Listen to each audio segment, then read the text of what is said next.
Halo sahabat tech, ketemu lagi kita di channel YouTube Tech ID. Di tangan saya ada handphone yang baru-baru ini diluncurin sama Poco. Nah, namanya itu Poco F4 GT. Wih, keren nih handphone nih. Ini spesifikasinya cukup tinggi sahabat tech, bukan cukup tapi tinggi. Dia pakai Snapdragon 8 Gen 1, terus RAM-nya 12 GB, terus penyimpanan internalnya itu 256. Wah, lega kan? Nah, gimana nih performanya? Kalau mau tahu, ikuti terus video ini sampai selesai. Oke, come on sahabat tech.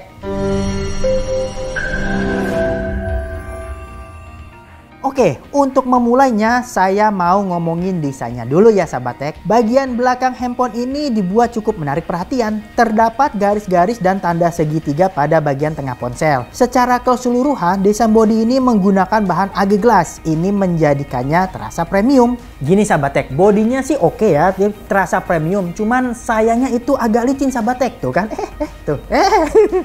Dia agak licin, sama satu lagi dia tuh agak berat. Beratnya ini 210 gram sahabat tech. Cuman ya oke lah, bisa diganjel kayak gini sahabat tech. Cerut. Nah, oke, baru bisa main kayak gini. Oke. Modul kamera terdapat pada sudut kiri atas belakang. Terdapat desain mirip letter X pada modul kamera ini. Terdapat juga lampu notifikasi pada modul kamera. Ini akan menyala ketika ada notifikasi masuk atau saat handphone diisi ulang sahabat tech. Gini sahabat tech, di belakangnya itu ada konfigurasi 3 kamera. Nah, kamera utamanya itu resolusinya 64 megapiksel. Terus yang kamera kedua itu dia pakai lensa ultra lebar, resolusinya 8 megapiksel. Terus kamera ketiga buat di belakang ada lensa makro, itu resolusinya 2 megapiksel sahabat tech. Terus kalau di depan nih, dia ada kamera buat selfie, cekrek-cekrek gitu. Itu resolusinya 20 megapiksel sahabat tech. Sekarang kita beralih ke layar. Poco F4 GT memiliki layar AMOLED 6,67 inci yang cukup besar.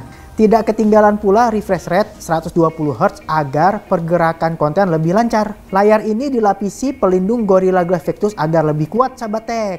Oke sahabat tech, tadi kan saya udah ngomongin layarnya. Layarnya ini kan oke. Suaranya itu juga oke sahabat tech karena dia stereo. Nah, stereonya ini dia ada 4 speaker sahabat tech. Dia terdiri dari 2 woofer dan 2 tweeter sahabat tech. Biar kenapa? Biar dia itu frekuensi rendah itu dia nendang, menengah sampai tinggi dia itu bermain di segala frekuensi. Nah, ini cocok banget buat main game sama nonton film sahabat tech. Berbeda dengan HP-HP Poco lainnya, Poco F4 GT memiliki sepasang tombol pop-up triggers. Tombol ini dapat diaktifkan dengan cara mekanisme geser sahabat tech. Tombol pop-up trigger ini dapat dijadikan akses jalan pintas untuk beragam pengaturan. Contoh, kamu dapat mengaksesnya untuk jalan pintas ke kamera, rekam video, dan lainnya.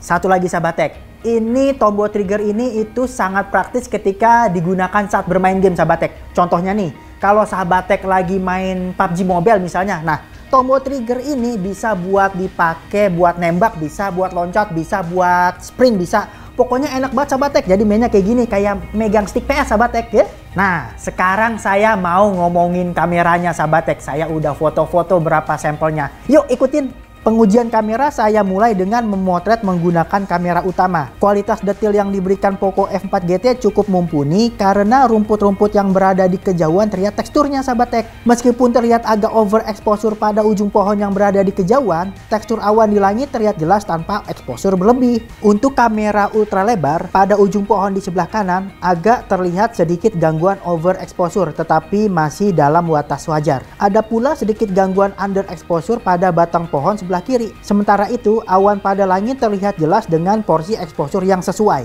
Kamera terakhir dari konfigurasi kamera belakang adalah kamera makro. Ini memungkinkan kita tetap berfokus meski memotret subjek dalam jarak sangat dekat. Warna yang dihasilkannya terlihat tajam tetapi tidak diganggu oleh saturasi yang berlebihan. Meski demikian, garis-garis pada kelopak bunga yang saya foto tidak terlalu terlihat. Untuk performa HDR, ada sedikit gangguan exposure berlebih pada bagian atas gedung yang berada di kejauhan. Seharusnya gedung tersebut terlihat agak lebih jelas lagi. Namun, ini hanyalah merupakan sedikit gangguan yang dapat dimaklumi. Pasalnya, warna-warna hijau daun di pepohonan masih terlihat sangat jelas. Selain itu nih sahabat tech, porsi exposure pada air sungai terlihat seimbang. Agar subjek utama terlihat lebih menonjol, maka kamu harus memotret menggunakan mode potret pada Poco F4 GT. Mode ini menambahkan efek bokeh pada latar belakang subjek. Berdasarkan foto yang saya ambil, pemisahan antara latar belakang dan subjek terlihat cukup rapi. Meski demikian nih sahabat tech, terkadang saya merasa ada sedikit satu lag ketika ingin mengambil foto. Bukan masalah bagi Poco F4 GT ketika memotret menggunakan kamera depan sambil membelakangi cahaya, karena warna pada wajah masih terlihat normal tanpa gangguan exposure. Begitu juga pada pakaian yang saya kenakan. Kamera depan Poco F4 GT juga memungkinkan kita memotret selfie dengan latar belakang bokeh. Hasil yang diberikannya cukup bagus, tapi jika diperhatikan lagi, terdapat pencampuran pinggiran subjek dan latar belakang. Namun secara keseluruhan, gangguan kecil tersebut tidak terlalu kelihatan sahabat tech. Kini saatnya beralih ke pengujian stabilisasi video. Ketika merekam video sembari mengendarai sepeda motor, tentunya di tempat aman yang sahabat tech, sistem video tidak terlalu stabil karena tangan saya bergoyang sahabat tech. Tetapi gangguan stabilisasi ini tidak menurunkan kualitas video secara keseluruhan. Intinya nih, masih aman ketika tangan tidak terlalu bergoyang ketika kamu mau merekam video menggunakan handphone ini sahabat tech. Kini memotret pada malam hari. Untuk kamera utama, hasilnya terlihat terang dan memiliki warna yang cerah pada gedung yang saya foto. Selain itu, lampu warna-warni pada gedung juga terlihat jelas tanpa pergeseran warna. Detail garis-garis pada bagian tengah atas gedung juga terlihat jelas dengan lampu tanpa gangguan blooming. Noise yang dihasilkannya juga tidak terlihat banyak sahabat tech. Memotret menggunakan kamera ultraviolet pada malam hari menghasilkan gambar yang cukup terang. Namun ada beberapa bagian yang terlihat agak gelap yang seharusnya terang. Meski demikian, detail yang diberikannya cukup baik karena lampu dan subjek lainnya yang berada di dalam gedung masih mudah terlihat. Terdapat sedikit gangguan flare pada lampu putih di sebelah kiri gedung, tetapi ini dapat dimaafkan. Secara keseluruhan, performa kamera ultra lebar masih dapat diandalkan untuk memotret pada malam hari.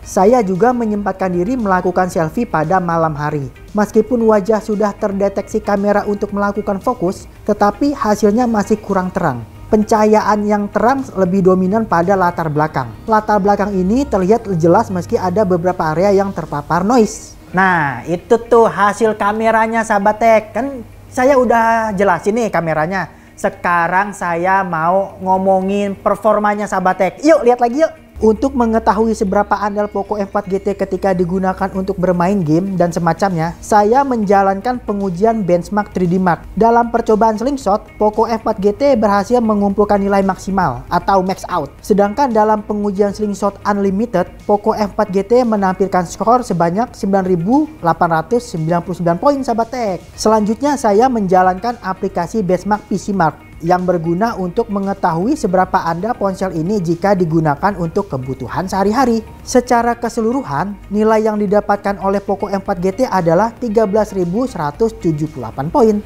Sebelumnya telah diinformasikan bahwa Poco F4 GT memiliki kapasitas penyimpanan internal sebesar 256 GB. Namun gimana sih kecepatannya? Untuk mengetahui hal ini, saya menjalankan benchmark PC Mark Storage. Secara keseluruhan, nilai yang dimilikinya adalah 28.258 poin. Berikut adalah tabel beberapa pengujian kecepatan internal yang lebih lengkap.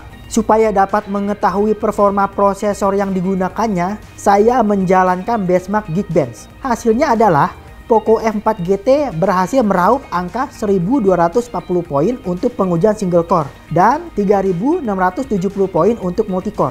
Selain menguji menggunakan benchmark, saya juga menyempatkan diri untuk menjajal Poco F4 GT dengan memainkan game berat seperti PUBG Mobile. Selama bermain, game ini terasa lancar tanpa ada gangguan. Respons layar terhadap jari pun tetap konsisten meski saya bermain dengan waktu yang lama. Tidak ada pula gangguan hawa panas yang terlalu mengganggu di belakang bodi. Kapasitas baterai HP ini adalah 4700 mAh. Saya menjalankan beberapa pengujian untuk melihat daya tahan baterainya. Pengujian pertama adalah menggunakan F4 GT untuk menonton film secara online. Untuk 1 jam menonton, kapasitas yang berkurang itu 6% sahabat tech. Terus saya nonton 2 jam. Nah, 2 jam ini menghabiskan baterai sebanyak 14% sahabat tech. Kekuatan baterai juga saya catat saat memainkan game PUBG Mobile sahabat tech. Untuk bermain game online tersebut selama 30 menit, maka kapasitas baterai Poco F4 GT berkurang sebanyak 7%. Selanjutnya, ketika saya bermain game ini selama 1 jam, saya mencatat pengurangan daya baterai sebanyak 13% sahabat tek. Daya tahan baterai Poco F4 GT saya coba pula dengan merekam video sahabat tek. Terus handphone ini menghabiskan daya sebanyak 21% untuk merekam selama 1 jam. Terus saya ngerekam 2 jam sahabat tek. Nah, dalam 2 jam ini baterai yang berkurang adalah sebanyak 41%. Tidak ketinggalan juga saya menjalankan pengujian baterai menggunakan PCMark baterai. Baterai ponsel Poco F4 GT mampu bertahan hingga 10 jam 9 menit dengan kapasitas baterai 4700 mAh. Ini termasuk irit jika dibandingkan dengan ponsel yang memiliki spesifikasi yang sama pada sekitar 9,5 jam. Selain prosesor cepat, Poco F4 GT juga hadir dengan pengisian cepat berdaya 120 Watt. Nah, sistem charger ini sudah termasuk dalam paket penjualannya sahabat tek. Terus saya juga sempat menghitung seberapa cepat Poco F4 GT terisi penuh dari keadaan kosong. Dalam durasi pengisian selama 10 menit akan mengisi daya baterai sebanyak 57%. Nah, untuk 100% dari keadaan nol nih sahabat tek, handphone ini hanya membutuhkan waktu selama 31 menit sahabat tek. Cepet kan? Nah, itulah hasil review saya mengenai Poco F4 GT sahabat tek. Intinya nih, meski ada beberapa catatan, kameranya itu oke kok mau foto siang atau malam sahabat tek. Terus kalau mau foto malam pakai ultra lebarnya juga oke-oke aja sih. Tapi sahabat tek harus hati-hati kalau ngerekam pakai tangan, soalnya peredamnya atau stabilisasinya tuh agak sensitif. Jadi hati-hati aja kalau mau ngerekam pakai tangan. Terus dia main game juga enak sahabat tek. Ditambah lagi ada ini nih tadi saya bilang ada tombol trigger. Jadi kayak main PS gitu sahabat tek. Ya, enak kan? Nah, dengan spesifikasi yang tinggi nih sahabat tek, harganya itu cukup terjangkau sahabat tek, yaitu 8.999.000 sahabat tek. Nah, gimana? Oke kan? Kalau saya sih ya oke-oke aja sahabat tek. Oke sahabat tek, sampai di sini dulu perjumpaan kita. Kalau sahabat tek ada saran, tolong ketik di kolom komentar. Terus jangan lupa juga like video ini, sama jangan lupa subscribe channel ini sahabat tek. Terus satu lagi sahabat tek, share sebanyak-banyaknya biar saya terkenal kayak opa-opa Korea. Saran he.